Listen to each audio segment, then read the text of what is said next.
Olá, estamos iniciando mais O Tema é Direito. O tema de hoje é a advocacia trabalhista. E para nós conversarmos sobre este ramo da advocacia, eu convidei e recebo aqui nos estúdios da TV Unifra, com muita satisfação, a minha colega contemporânea de faculdade, a doutora Elizabeth Copete, que é advogada eminentemente trabalhista e tem atuado ao longo dos últimos tempos na Justiça do Trabalho, tanto trabalhando para o lado do empregador como do empregado, mas normalmente para o lado do empregado, advogada inclusive representante de vários sindicatos e que por isso tem uma larga experiência nesta área. E nós vamos conversar com ela hoje sobre esta experiência, o dia a dia da Justiça do Trabalho, principalmente para os estudantes de direito que estão estudando na sala de aula o direito do trabalho, o direito processual do trabalho, para que tenham uma ideia do que é o dia a dia do advogado, que não é nada fácil. Doutora Elizabeth, seja bem-vinda. Muito obrigada, Sérgio, muito obrigada pelo convite, estou honradíssima de estar aqui e especialmente para a gente poder falar sobre o direito do trabalho, que é uma coisa, assim, tanto durante a faculdade como depois, né, um ramo um pouco à parte, assim, né? Me lembro que quando eu estudava... Logo no início era muito mais, né? O direito do trabalho era quase um não direito, né? Tanto na faculdade, né, como depois, né, o balcão, né, era um direito de balcão, porque as pessoas diziam assim, vai na Justiça do Trabalho, é uma negociata, é um direito de balcão. Na verdade não é isso, é uma coisa muito séria, né, tratamos lá dos direitos sociais, então é muito importante que os alunos tenham esse interesse e tenham uma dedicação especial com o direito do trabalho, porque realmente ele é diferente, tanto no seu conteúdo como na sua prática, né? Mas eu costumo dizer que, para ser um bom advogado trabalhista, a gente precisa saber muito processo civil. Porque a diferença do advogado trabalhista está em ele ter conhecimento de processo civil. Por que eu digo isso? Eu digo isso porque a maioria dos advogados trabalhistas diz, bom, eu vou estudar direito do trabalho, processo de trabalho e deu. Não. Muitos detalhes, muitas vitórias e muitos sucessos a gente consegue sabendo as regras do processo civil também. Até porque, embora o direito do trabalho tenha uma regra processual própria, ele se alimenta e está enraizado basicamente no processo civil.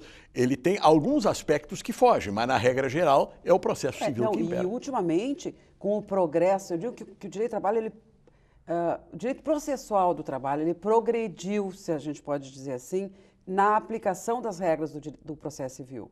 Sim. Porque, por exemplo, inclusive o processo civil está adotando algumas práticas que eram tradicionais no direito do trabalho. Claro, especialmente quando se tratam das ações coletivas. Correto. Né?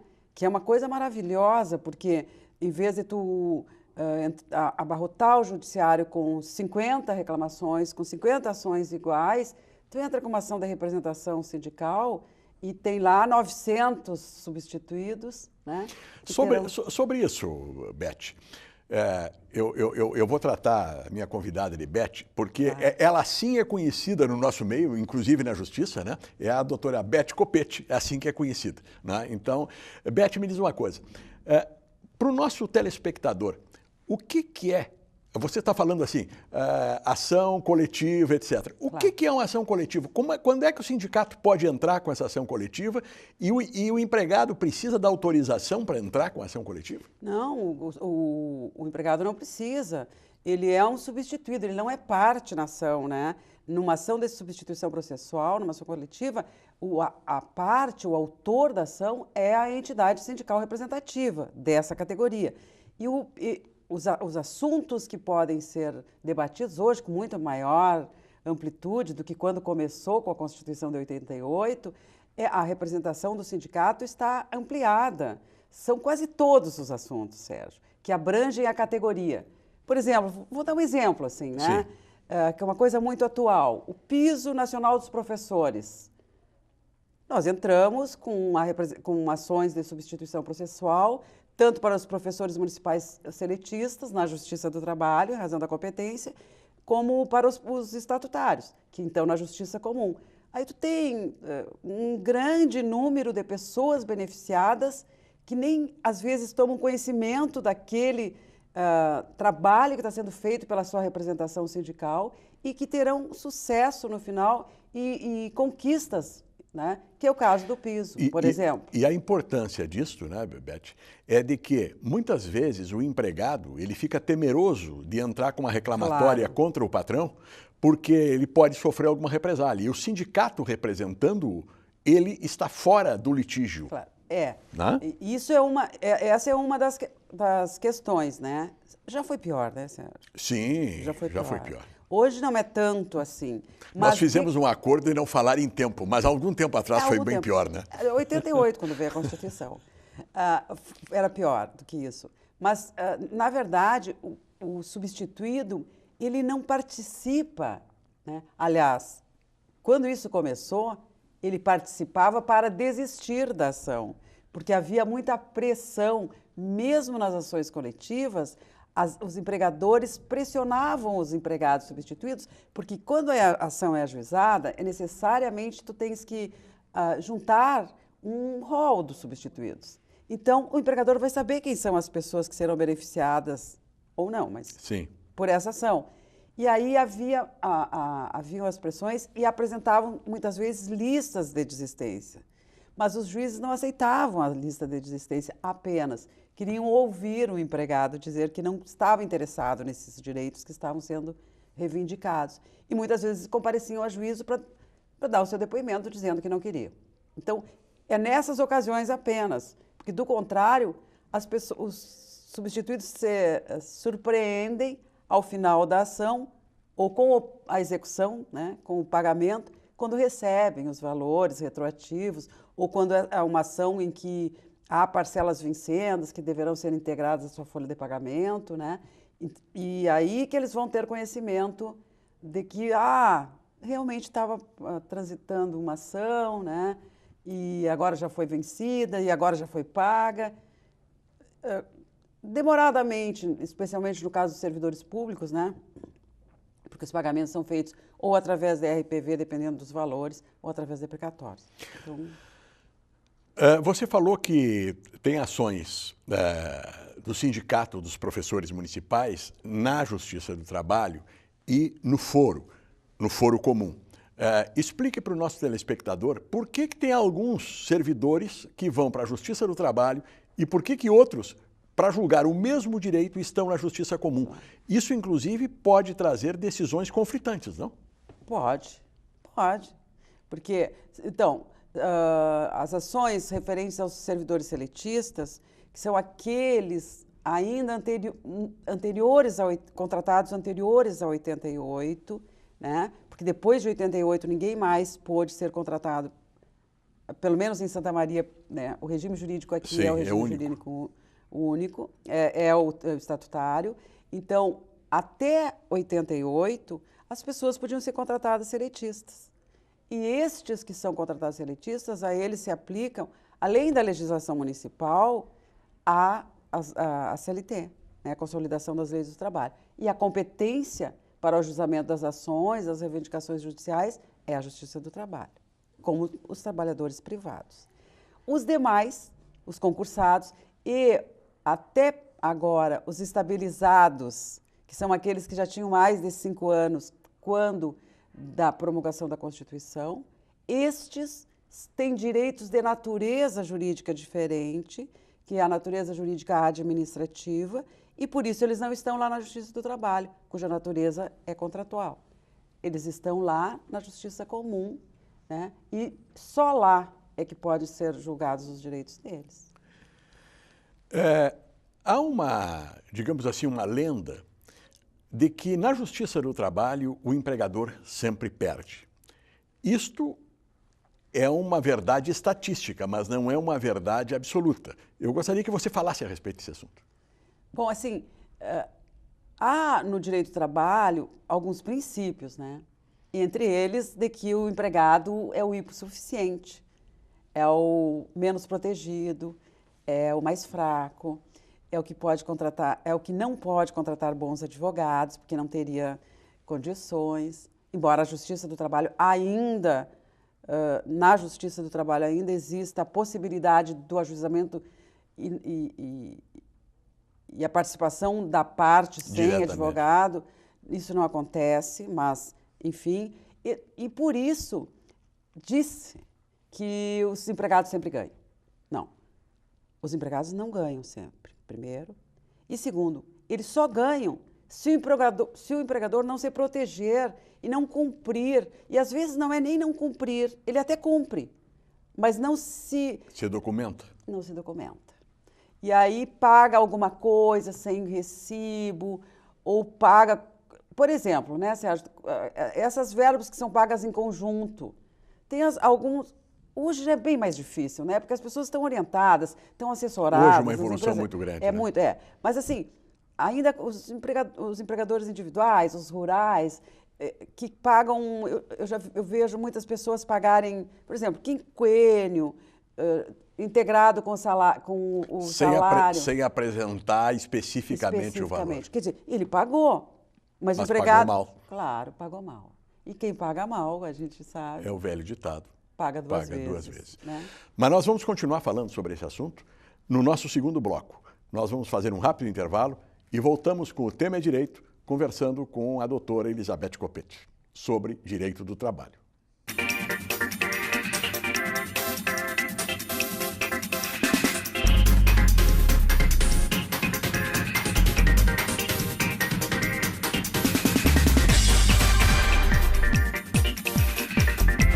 Sonho.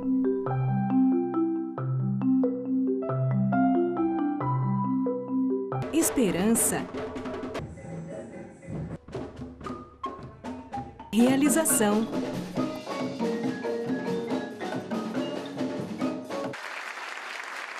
Cuíca, promovendo inclusão social através da música, transformando sonhos em realidade. Oi, você já me conhece, eu sou a Clara. Já imaginou chegar na faculdade morrendo de sede e não ter água para beber? Ou chegar em casa louco por um banho e não poder tomar? Aposto que não seria legal. Água, para não acabar, devemos poupar. As pessoas dizem assim, tu é lixeira. Acho que eu não sou lixeira. Eu sou reciclador. O catador, o reciclador é uma profissão. As pessoas sobrevivem desse material reciclável. Tu é uma cidadã como os outros, tu tem conta, tu trabalha para isso, né? Então a gente tem uma família atrás da gente, né? Mais um bom motivo para você separar o seu lixo. Selecionadores de materiais recicláveis. Incentive esta profissão.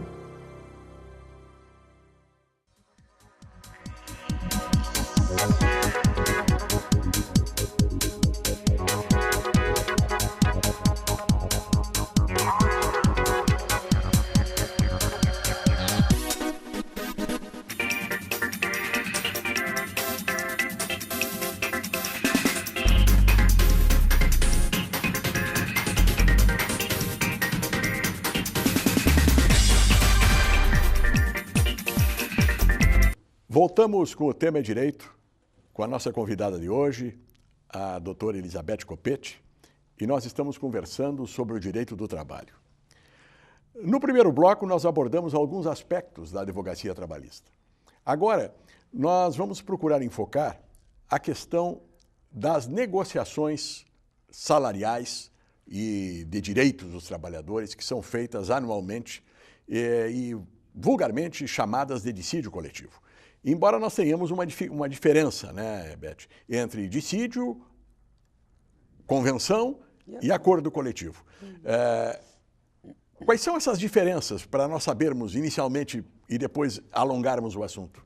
Bom, os dissídios coletivos, eles são processos coletivos que são propostos pelas entidades sindicais com as reivindicações da classe, né? Normalmente, os sindicatos dos trabalhadores que propõem ou um dissídio originário ou uma revisão de dissídio coletivo. Se for uma proposta originária, são os primeiros direitos que estão sendo, ou as primeiras conquistas que estão sendo postuladas daquela categoria. Daquele processo resultará uma decisão, né, normativa cuja competência é do Tribunal Regional do Trabalho. Não é mais em Santa Maria que se vai propor esse, como nós estávamos falando anteriormente, Sim. dos outros processos, mas no Tribunal Regional. Propõe-se ação lá. E dali vai surgir, dali vai resultar uma sentença normativa que vai virar lei entre aquelas partes que estiverem ali, entre aqueles empregadores, aquela categoria econômica e aqueles empregados daquela categoria profissional. Pode-se dizer que é um contrato de trabalho ampliado entre todos os empregadores e aquele empregado ditado por uma decisão judicial. Exato, porque ele vira lei, as empresas têm que integrar seu contrato de trabalho todas aquelas cláusulas que resultarem na sentença normativa, né? Isso é um dissídio coletivo. Bom, esse é o originário. Mas o ano que vem nós não podemos ficar com as mesmas conquistas ou com o mesmo salário. Nós devemos ter nova sentença normativa. E aí se chama uma revisão de dissídio coletivo. Isso também pode ser feito diretamente entre as partes, com o registro, a guarda entregue ao Ministério do Trabalho. Então, o documento que resultar desse acordo entre as duas partes... Sem intervenção da Justiça. Sem intervenção da Justiça, vai ser guardadinho lá no Ministério do Trabalho e vai valer igualmente como lei entre as partes. Se não for cumprido, inclusive, poderá ser sujeito a uma ação de cumprimento, como se fosse a lei que foi descumprida. Tem uma multa porque deixou de pagar o 13º na época própria, por exemplo. Sim. Né? Que resultará em benefício da categoria. Está lá dito no acordo ou na sentença normativa. Bom, não foi cumprido, o sindicato poderá, em nome dos trabalhadores substituídos, buscar esses valores contra o sindicato dos empregadores. E aí está também uma fonte... Ou contra a empresa que descobriu. E aí está uma fonte de muitas reclamatórias trabalhistas, porque o empregador muitas vezes não sabe o texto, desconhece por achar que aquilo é secundário e deixa de cumprir obrigações que estão no dissídio ou no acordo, e isto gera posteriormente uma condenação judicial. Claro, claro. Bom, aí nós temos as convenções, né? As convenções coletivas. Mas também pode haver um acordo direto entre o Sindicato dos Empregados e uma empresa, né? Por exemplo, o Sindicato dos Trabalhadores na área da saúde com o Hospital de Caridade. Que é uma grande empresa faz uma negociação separada dos demais empregadores. Por exemplo. E eu acho que esse exemplo é correto, né? É correto. É muito importante, porque tu imagina assim, bom, interessa para a minha empresa determinadas situações, né? E que também os meus empregados são diferentes dos demais. Sim. Eles também têm que ser tratados. Tu imagina, nesses estabelecimentos de serviço de saúde, especialmente nos hospitais, os empregados trabalham continuamente. Tem plantões de 12 horas. Então, eles são diferentes. Eles trabalham sábados e domingos e feriados. O hospital não fecha nunca, né? Eles têm... O objeto do contrato de trabalho deles são as pessoas. Eles precisam ser tratados diferentes. E esse acordo entre o sindicato e uma empresa, eu acho muito eficiente, é muito importante, é muito interessante. Porque quando há uma sentença normativa, o tribunal não tem tempo ou não tem essa habilidade para estar vendo, vai ser aplicado para tal empregado, as particularidades dessa relação são essas. Não, vê-se no total e no todo. E isso, às vezes, não é bom para a categoria e nem para nenhuma delas, para nenhuma das partes. Nada como tu cuidar do que é teu. Sim. Né? Agora, voltando para o dissídio individual, Sim. que é a relação empregado-empregador na Justiça do Trabalho. O dia a dia do advogado trabalhista, né? As audiências na Justiça do Trabalho, elas transcorrem normalmente à tarde e são marcadas de 10 em 10 minutos. Tá? Teoricamente, o advogado vai lá, então, se a audiência dele é às 2h40, ele 2h40 e 50 ele está livre. Mas esta não é a realidade. O advogado, às vezes, passa uma tarde inteira sentado, esperando, porque as audiências atrasam muito. Como é que fica essa possibilidade de trabalho com esta indisponibilidade no tempo de alguém que fica parado esperando uma audiência quando, às vezes, tem no escritório uma demanda de trabalho por fazer? Tu sabe que já não é mais tanto assim também. É. As coisas também mudaram muito, Sérgio. Desse tempo que eu trabalho na Justiça do Trabalho, já tem... são muitas as modificações para melhor. Que bom. Eu acho, pelo menos, né? Eu, como gosto muito de fazer audiência, às vezes o tempinho que eu tenho a mais lá, em razão dessas demoras, me dão a oportunidade de contato com os meus colegas, né? Com pessoas que faz tempo que eu não vejo. Porque como nós estávamos conversando um dia desse, né? A advocacia, às vezes, ela é tão solitária. Sim. Que tu não tem tempo e é tão exigente que tu não tem tempo de te encontrar com as pessoas, de discutir um assunto e tal. Então, eu aproveito também esses momentos que a gente está lá para fazer isso. Mas, assim, já não são marcadas tantas audiências e já não começam assim tão cedo e tão rapidamente, tão próximas, entendeu? Até porque nós temos agora também audiência de manhã. Quase costumeiramente.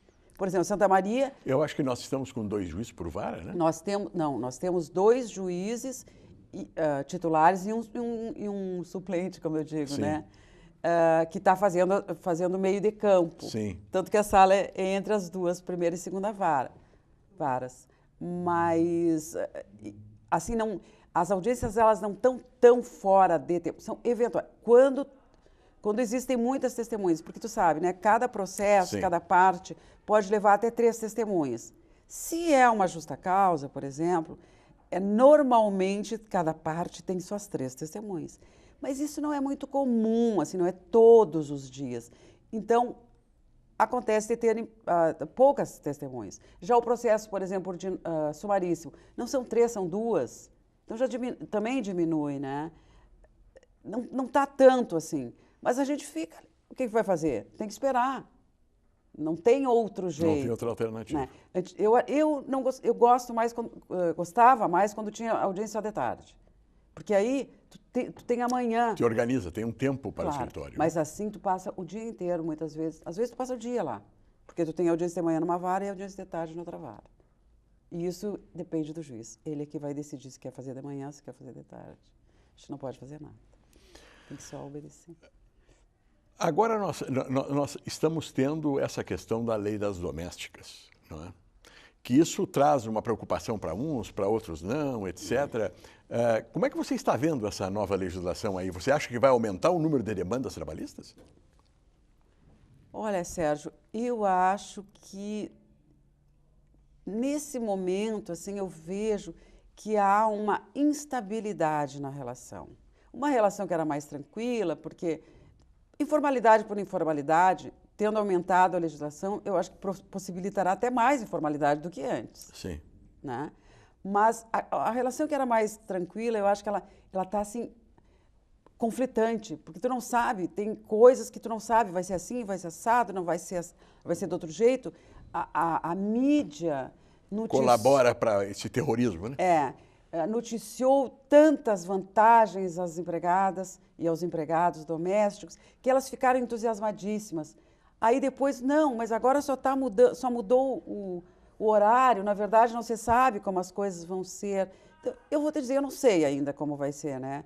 Eu imagino que esses direitos serão realidade, né? O Fundo de Garantia estará aí, aliás, com uma contribuição maior do que a contribuição normal, porque serão, pelo dito, 8% mais os 13,5% para efeito de guardar os 40%, para evitar os 40% depois. Quer dizer, vai continuar existindo, só que ele será pago parceladamente. Não, vai ser pago antecipadamente. Antecipadamente, exatamente. Né? Sabe o que é, Sérgio? Lembra quando tinha os optantes e os não optantes pelo Fundo de Garantia? Sim. Que a empresa era, de qualquer forma, obrigada a contribuir. Né? Mas quando o empregado era despedido, aquele que não era optante, ele recebia um tipo de indenização diferente e o empregador se ressarcia daqueles depósitos que tinha feito no banco. É o que vai acontecer em relação à multa. Se o empregado for despedido por justa causa, este valor de 13... Ou se ele pedir demissão, Ou se ele pedir os demissão, 3% volta para o empregador. volta para o empregador. Interessante, eu não tinha percebido Volta para o isso. empregador. Porque é uma... Eu acho que isso foi muito bem pensado para executar a lei. Porque tu imagina, um trabalhador que tem que ter um médio, que tem que ter uma empregada doméstica, porque são professores, porque são profissionais liberais, e precisam deixar seus filhos, ou tem pessoas idosas que precisam ter uma companhia diária, e que lá pelas tantas precisam despedi-la. E não tiveram naquele mês 40% de aumento. Corretamente. Como é que isso não seria possível? Não seria possível esse pagamento, no meu modesto entendimento. Não, eu concordo plenamente. Né? Então, essa antecipação, esse pagamento antecipado mensal vai fazer com que? Bom, eu acho que vai ficar pesadíssimo.